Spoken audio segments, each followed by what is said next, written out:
മലപ്പുറം തിരൂരങ്ങാടി കാളംതുരുത്തി ബദൽ വിദ്യാലയത്തിൽ പ്രവേശനോത്സവം മുടങ്ങി. അധ്യാപകർ എത്താത്തതിനെ തുടർന്നാണ് പ്രവേശനോത്സവം മുടങ്ങിയത്. ബിയാസിൽ നിന്നുള്ള അധ്യാപകരാണ് സ്കൂളിൽ എത്താറുള്ളത്. എന്നാൽ ഇതുവരെ ആരും എത്തിയിട്ടില്ല. വിദ്യാർത്ഥികൾ സ്കൂളിന് പുറത്ത് നിൽക്കുകയാണ് ഇപ്പോഴും. സോണൽ കൃഷ്ണ വിവരങ്ങളുമായി. സോണൽ, ഇതുവരെ അധ്യാപകർ എത്തിയിട്ടില്ല.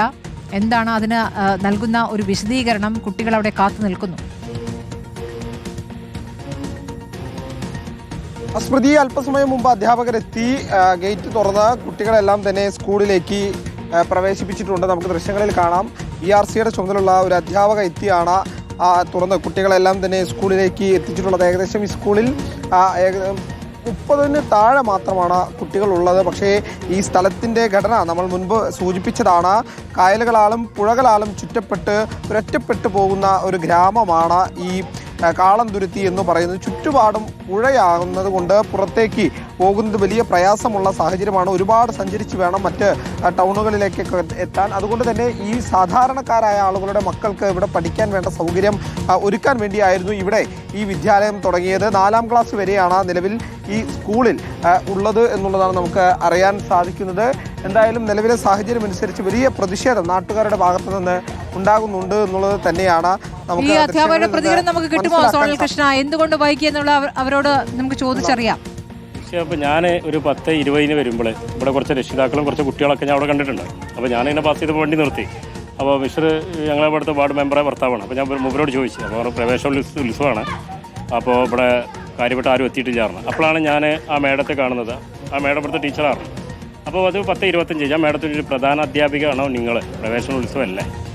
അപ്പോൾ ഞാനല്ല, പ്രധാന അധ്യാപികയാണ്. അപ്പോൾ ഒരു 10:30 ആയിട്ടാവും ഞാൻ പോവുകയും ചെയ്തു. പിന്നീട് ഞാനിപ്പോൾ രണ്ടാമത് പോകുമ്പോഴാണ് ഇങ്ങനെ കാണുന്നത്. അപ്പോൾ BRCയിലെ മേഡം പറയുന്നത് എനിക്ക് കൊടിഞ്ഞിയിലെ സ്കൂളിലാണ് ഇന്നത്തെ ഡ്യൂട്ടി. ഇന്നൊരു പ്രത്യേകമായിട്ട് ഇവിടെ ഉത്തരവാദിത്വം തന്നിട്ടില്ല. ഇവിടെ ഇല്ല എന്ന് പറഞ്ഞപ്പോഴും ഞാൻ ഇവിടെ എത്തിയിട്ടുണ്ട്. ഞാൻ ഡെയിലി വേക്കൻസിൻ്റെ ആളാണ്. പൊതുവെ സ്റ്റാഫ് കമ്മിയാണ്. ഇത് PTA കമ്മിറ്റിയുമായിട്ട് ഉത്തരവാദിത്തപ്പെട്ട് PTA ഇതായിട്ട് റെസ്റ്റായിട്ട് ഇങ്ങനെ പോകുന്നൊരു സ്ഥാപനമല്ലേ. അതിലിപ്പോൾ നമ്മൾക്കൊണ്ട് ചെയ്യാൻ പറ്റിയത് ചെയ്തു. ഇതാണിപ്പോൾ ഇവിടെ ഞാൻ ഇതിൻ്റെ പൊതുവായിട്ട് കണ്ടൊരു വിഷയങ്ങൾ. എന്തായാലും ബദൽ സംവിധാനം, അതായത് ബദൽ സ്കൂളുകളുടെ കാര്യത്തിൽ വലിയ ആശങ്ക ഉണ്ടാകുന്ന സാഹചര്യമായിരുന്നു. അന്ന് അടച്ചുപൂട്ടുന്ന സാഹചര്യത്തിൽ 6 സ്കൂളുകളായിരുന്നു അന്ന് തുറന്ന് പ്രവർത്തിച്ചത്. അത് ഹൈക്കോടതിയെ സമീപിച്ചുകൊണ്ടായിരുന്നു ആ നടപടിയിലേക്ക് കടന്നത്.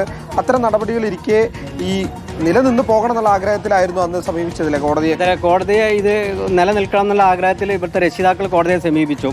പക്ഷേ ഈ കോടതി ഓർഡർ പ്രകാരമാണ് സർവശിക്ഷ മലപ്പുറത്തിന് ഈ ഓർഡർ കൊടുത്തിട്ട് നമ്മൾ ഒരാളെ കിട്ടെ. സത്യത്തിൽ ഇന്ന് സംഭവിച്ചത് കോടതി ലംഘനം കൂടെയാണ്. കാരണം ഇത്രയും കുട്ടികൾക്ക് കോടതിയെ ബോധ്യപ്പെടുത്തി ഇവിടെ പഠിപ്പ് മുടങ്ങുന്നില്ല എന്ന് ബോധ്യപ്പെടുത്തി ഒരാളെ വിട്ടിട്ട് അവർ കഴിഞ്ഞ പൂട്ടാനുള്ള ടൈമിൽ 15 ദിവസം, ഒരു ദിവസം ഇന്നത്തെ 15 ദിവസം ലീവ്.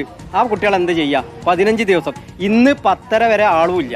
എന്താ ഈ കുട്ടികൾ? ശരിക്കും കോടതി ലംഘനമാണ് ഇവിടെ നടന്നിട്ടുണ്ട്. ഈ കുട്ടികളെ വിദ്യാഭ്യാസത്തിൻ്റെ അവകാശമാണ് ലംഘിച്ചത്. ഇതിന് ചെയ്ത ആൾക്ക് തക്കതായ നടപടി കൊടുക്കണം. ഇനി മേലിൽ ഒരു കുട്ടികളെയും ഈ അവകാശങ്ങൾ ലംഘിക്കുന്ന അവസ്ഥ ഉണ്ടാവരുത്. പ്രദേശം തീർത്തും കായലുകളാലൊക്കെ ചുറ്റപ്പെട്ട പ്രദേശമാണ്. സാധാരണക്കാരായ ആളുകളുടെ മക്കളാണ് ഇവിടെ പഠിക്കുന്നത് അല്ലേ? ഇവിടെ ഈ പ്രദേശത്തിന് ചുറ്റും പുഴയും പാടവുമാണ്. പൊതുഗതാഗതം ഇല്ല. നമ്മളൊരു കുട്ടിയെ എവിടേക്കെങ്കിലും വിടണം എന്ന് വെച്ചാൽ പൊതുഗതാഗതവും സാധ്യമല്ല.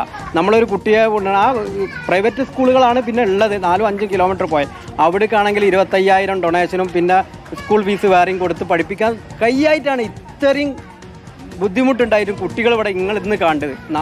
3 കൊല്ലം മുമ്പ് ഈ അവസ്ഥ ഇത്രയും ഇവരോട് അവഗണന നടന്നിട്ടുണ്ടെങ്കിൽ ഈ കുട്ടികൾ ഇപ്പോഴും ഇവിടെ നിൽക്കണമെങ്കിൽ അവരെ രക്ഷിതാക്കളെ സാമ്പത്തിക പ്രശ്നമാണ്. ഇത്രയും ഈ അവസ്ഥയിലൊക്കെ ഈ സ്കൂളും ഈ കുട്ടികൾ ഇവിടെ ഉണ്ടാകുന്ന കുട്ടികളെ സാമ്പത്തിക പോലെ പഠിപ്പിക്കാൻ പറ്റാതെ. അതുകൊണ്ട് ഈ കുട്ടികളെ വിദ്യാഭ്യാസം എങ്ങനെയെങ്കിലും വിദ്യാഭ്യാസ വകുപ്പ് മന്ത്രി ഇത് ഏറ്റെടുത്ത് ഞങ്ങൾക്കൊരു LP സ്കൂൾ ആക്കി തരണം. കാരണം ഇവരെ അവകാശം ഒരിക്കലും ഹനിക്കരുത് എന്നാണ് എനിക്ക് പറയാനുള്ളത്. തീർച്ചയായിട്ടും സ്മൃതി, നമുക്ക് പറഞ്ഞു വെക്കേണ്ട കാര്യമാണ്. വിദ്യാഭ്യാസ മന്ത്രിയുടെ ജില്ല കൂടിയാണ് ഈ മലപ്പുറം എന്ന് പറയുന്നത്. അവിടെ തിരൂരങ്ങാടിയിലെ അവസ്ഥയാണ് നമ്മൾ കാണുന്നത്. എന്തായാലും BRSൻ്റെ ചുമതലയുള്ള ഒരു അധ്യാപക ഇവിടെ എത്തിയിട്ടുണ്ട്. എന്തായാലും അവരുടെ പ്രതികരണം കൂടി നമുക്ക് തേടേണ്ടതുണ്ട് എന്നുള്ളതാണ് ഏറ്റവും പ്രധാനപ്പെട്ട കാര്യം. കാരണം ഇതിൽ നിർണായകമായിട്ടുള്ള പ്രതികരണം അവരുടേതാണ്. അവർ കൃത്യമായി ഇവിടെ എത്തുന്നുണ്ട്. അവരുടെ പല ചുമതലകളുണ്ടെങ്കിൽ പോലും അതൊക്കെ മാറ്റിവെച്ച് ഇവിടെ എത്തി വിദ്യാർത്ഥികൾക്ക് വേണ്ട സൗകര്യങ്ങൾ ഒരുക്കാറുണ്ട് എന്നുള്ളതാണ് അവരുടെ ഭാഗത്ത് നിന്ന് പറയുന്ന ഒരു ന്യായം. എന്തായാലും ഈ ദൃശ്യങ്ങളിൽ നമുക്ക് കാണാം, ചെറിയ പിഞ്ചു കുട്ടികളാണ്. അവർക്ക് വിദ്യാഭ്യാസം ഉറപ്പാക്കേണ്ടത് ചുമതല തന്നെയാണ്. സർക്കാരിനെ സംബന്ധിച്ചാകട്ടെ കൃത്യമായ ചുമതല തന്നെയാണ്. 30ഓളം വിദ്യാർത്ഥികൾ ഇന്ന് രാവിലെ തന്നെ ഇവിടെ എത്തുന്ന കാഴ്ച നമ്മൾ കണ്ടതാണ്. പക്ഷേ അവർക്ക് കൃത്യമായിട്ടുള്ള പ്രവേശനോത്സവ പരിപാടികളോ മറ്റോ ലഭിക്കുന്ന സാഹചര്യം ഉണ്ടായിട്ടുള്ള ആശങ്കപ്പെടുത്തുന്ന സാഹചര്യം തന്നെയാണ്. BRSന്റെ ചുമതലയുള്ള അധ്യാപകർ കൂടി നമ്മളോടൊപ്പം ചേരുന്നുണ്ട്. എന്താണ് ശരിക്കും നിങ്ങളുടെ ഭാഗത്തു നിന്നുള്ള ഒരു പ്രതികരണം? ഇവിടെ സാധാരണ ഇങ്ങനെ തന്നെയാണ് പ്രവേശനോത്സവം നടക്കാറുള്ളത്. ഇതിൽ കൂടുതലായിട്ട് ഒന്നും നടക്കാറില്ല. ഇന്ന് ഇതേപോലെ തന്നെ ഇവിടെ കഞ്ഞി വെക്കുന്ന താത്തയാണ് എന്നും ഇവിടെ സ്കൂളിൽ തുറക്കാറ്. അവർ ഇന്നും തുറന്നിട്ടുണ്ട്, കുട്ടികളെ ക്ലാസ്സിൽ കയറ്റിയിട്ടുണ്ട്. ആ കുട്ടികളെ പുറത്താക്കിയിട്ട് വീണ്ടും ഗേറ്റ് അടച്ചാൽ തോന്നുന്നു.